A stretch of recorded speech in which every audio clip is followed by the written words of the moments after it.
Today, in the world of cannabis, data shows that Thanksgiving was the biggest day of the year for cannabis sales. C21 plans a cannabis production expansion into Nevada, and a U.S. House committee approves a bill to end cannabis prohibition. It's Friday, December 4th, and this is your Trichomes Morning Buzz. Broadcasting live from the Trichomes.com studios in Southern California, it's time for your Morning Buzz. We bring you late-breaking news that keeps you up to date with what's happening in the cannabis industry. First up, in a report by PRNewswire, data from the cannabis analytics company Akerna shows that Thanksgiving 2020 marked the biggest day for cannabis sales so far this year.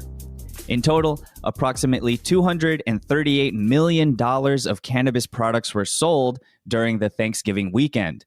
The Wednesday before Thanksgiving alone saw an 80% increase in daily sales.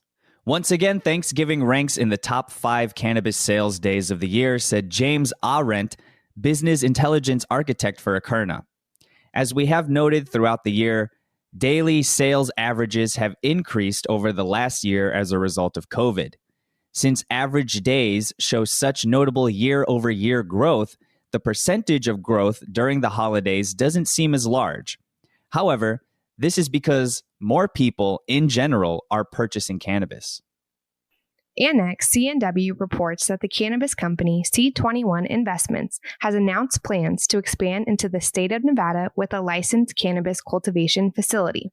Cultivation expansion supports our plan to increase the degree of vertical integration for in-house products, as well as take advantage of wholesale opportunities in the state of premium indoor flower, said CEO and President SONNY NEWMAN.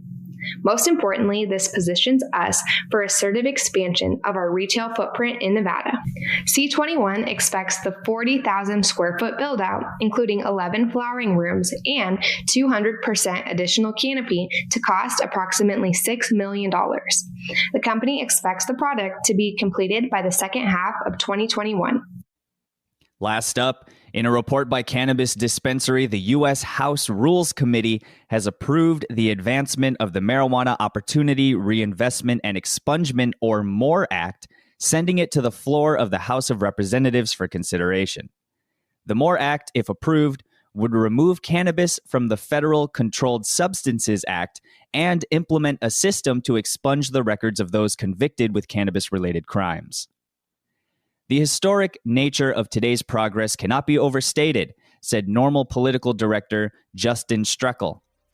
For the first time in American history, the public will see the People's House vote to end the senseless, cruel, and racist policy of marijuana criminalization and prohibition. We give our thanks to the leadership of Rules Committee Chairman Jim McGovern and to the hundreds of other members of Congress, their staffs, and the other advocates and allies who worked diligently to ensure that we made it to this moment, Streckel concluded. That was today's Buzz. Thanks for listening. For more cannabis news and insights from industry professionals and a place to discuss these stories and others, visit trichomes.com. And be sure to catch up with all of our other cannabis industry-related podcasts like Hash It Out, The High Ground, or Careers in Cannabis, wherever you get your podcasts. For trichomes.com, I'm RJ Balde. And I'm Devin Liao. Have a great day.